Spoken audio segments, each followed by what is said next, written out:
Good evening, my dear brothers and sisters. As we all are facing with the very critical condition of COVID-19 all over India, daily cases are rising and every day record-breaking cases are coming up. Per day, 3.5 lakh cases is something which is out of control for all of the doctors and nurses and all medical staffs. And as this is one of the disaster event, the number of cases are also increasing of the psychiatric conditions, and it is very essential to understand the condition with the psychiatric perspective. So let us start with some basic principles. So what is Simon Freud's, one of the best psychiatrists, defined that the whatever our the psychology, it depends upon the three conditions: id, ego and superego. So what is the id? Id is basically something when we the first that is the psychology or our behavior first of all which develops in our body is the id. So the whenever the child gets hungry, it cries, so वो id में आता है. Then the after 2 to 3 years there is something which is the realistic behavior occurs, which is considered as the ego. So it has all three components: conscious, pre-conscious and semi-conscious, and it is a personality type of personality which has something which is dealing with the reality. And the mature level, after some standards, there is some personality developed which is considered as a superego, which is the last component of personality to develop. So whenever all our internalized moral standards are because of the superego, it is considered with the idealistic principle. Example में मैं बोल सकता हूँ कि अगर आपको किसी के साथ झगड़ा हुआ है आपके बेस्ट फ्रेंड के साथ, और वो आपको 10-15 मिनट के बाद आपके वो ऑफ़र करता है कि चल जाते हैं हम लोग होटल में खाना खाते हैं, मेरी तरफ से ट्रीट है, आप मना करते हो. क्यों? क्योंकि आपके साथ झगड़ा हुआ है, आप अभी उसको मोरलाइज नहीं लगता है कि उसके साथ जाना, तो it is considered as super ego. What is not dealing with the pleasurable activity even though the your which is आपने हिंदी में क्या संस्कार which is called as के even though it is dealing with the pleasurable activity, something which prevent us so dealing with it. Like another example we can say that even though that someone gives you at present के आपके पास अगर कोई remdesivir है, injection है, और कोई देता है कि मैं चल 5,000 में देता हूँ, लेकिन आप बोलोगे कि भाई मेरे पास है तो 800 में ही ले, नहीं तो मत ले.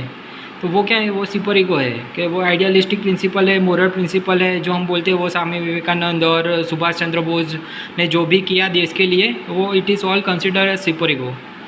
सो at present what we will give into that अभी पूरे देश में जो कंडीशन है कि एक जो इवेंट, शॉक इवेंट हर किसी को माइंड में है कि किसी को ये किसी के लिए डिज़ायरेबल बिहेवियर नहीं था कि कोविड क्राइसिस होगी. जो वायरस ने जो भी अटैक किया वो बनाया गया या फिर जो भी है वो तो अभी किसी को पता नहीं चला, लेकिन अभी है वो तो श्योर है. लेकिन अभी भी वो एक कंसिडर कर सकते हैं कि ग्रीफ इवेंट में, शॉक इवेंट जो भी हम बोल सकते हो. तो एक एक्सपेरिमेंट किया था एक साइकियाट्रिस्ट ने, क्लूवर करके. उसने क्या किया कि एक बच्चे को पानी में डिबो दिया, एक कुत्ते को पानी भरे जग में डाला और यहाँ से पानी डालने चालू किया. तो यहाँ तक पानी भरा तब तक तो ठीक था, लेकिन जैसे ही यहाँ तक गया तो वो उसके लिए सफोकेटेड इवेंट बना, बराबर. तो उसको पता था कि अभी यहाँ से सर्वाइव करना उसके लिए मुमकिन नहीं है, तो वो उसके लिए शॉक इवेंट बना.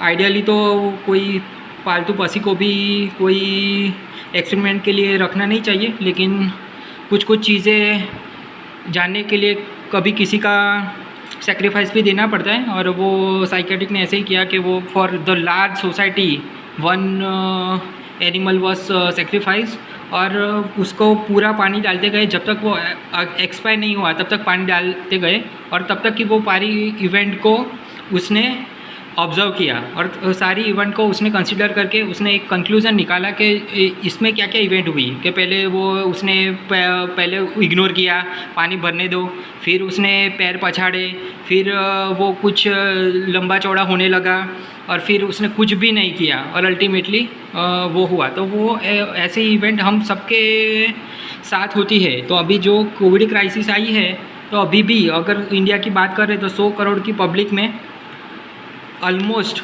50 करोड़ लोग तो ऐसा मानते हैं कि ऐसे भाई कोरोना बोरोना कुछ है ही नहीं, ये तो सब बातें हवा में से निकाली हुई है, बाकी तो कुछ है ही नहीं।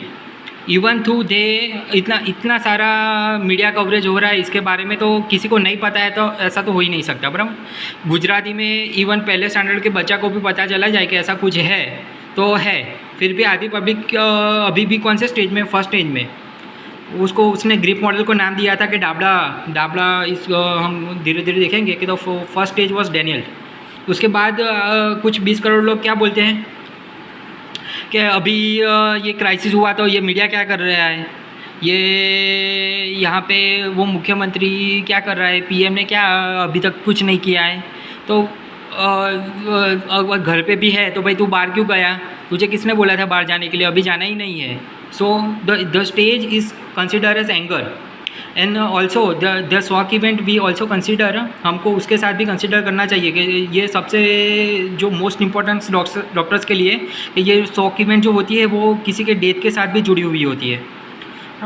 जब भी कोई पेशेंट आपके हॉस्पिटल में एक्सपायर होता है तो वो पहले यही स्टेज में पास होता है और ये जो एंगर वाले स्टेज में ही सबसे ज़्यादा इंसिडेंट्स होते हैं जो वो डॉक्टर्स को बीट करते हैं। क्योंकि वो जब मोब के साथ मोब अगर एंगर में हो और उसमें भी वो कुछ मूवी देख लिया है अभी वो द गब्बर बब्बर, और उसमें पहले से ही वो उसको अनसेटिस्फाइड अनक्लियर माइंड है तो उसको ऐसा ही लगेगा कि वो ट्रीटमेंट ठीक से नहीं हुई है और एंगर स्टेज में आपके ऊपर अटैक कर सकता है। उसके बाद क्या स्टेज आता है, बार्गेनिंग में वो क्या बोलता है, अगर कोविड क्राइसिस है तो ये चलो भाई मैं 2 हफ्ते तो एक महीने तक हम लॉकडाउन करते हैं तब तो सब अच्छे हो जाएंगे ना।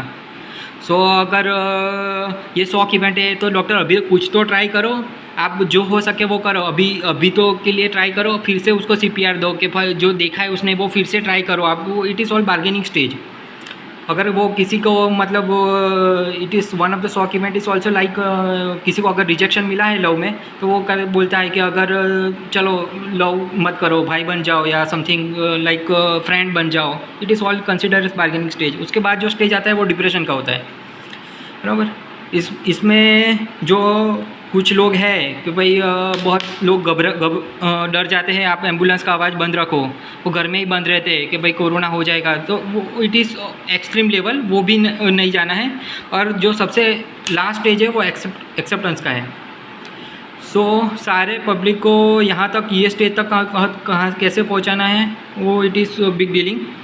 लेकिन ये स्टेज तक पहुँचना एटलीस्ट सब डॉक्टर्स के लिए बहुत ज़्यादा ज़रूरी है। बराबर अभी है तो है, बराबर, तो उसमें हम इनकार नहीं कर सकते। एंगर करके कुछ फ़ायदा नहीं है, बार्गेनिंग से कुछ मिलेगा नहीं, डिप्रेशन स्टेज में जा नहीं सकते। एक्सेप्टेंस में क्या करना है, जो भी हैंड वॉशिंग करना है, बाहर जाते टाइम मास्क पहनना है, और अगर उसमें भी बाई चांस हो गया तो जो भी है जितना रिसोर्सेज है उसमें जो हो सके उतना करना है, उससे आगे तो कुछ हो नहीं सकता।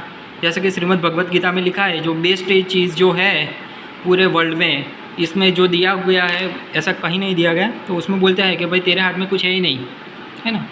सो ये topic related to theory exam नीट एक्सपीरियंट के लिए तो था ही, साथ में सारे डॉक्टर्स के लिए भी ये काफ़ी ज़रूरी लग रहा है मुझे। उसके साथ बहुत सारी डिफेंस मैकेनिज़्म हैं, वो मेरे ख्याल से वीडियो सपोर्ट नहीं करेगा, तो अभी के लिए इतना रखते हैं, बाकी का पार्ट नेक्स्ट वीडियो में देखेंगे। Thank you.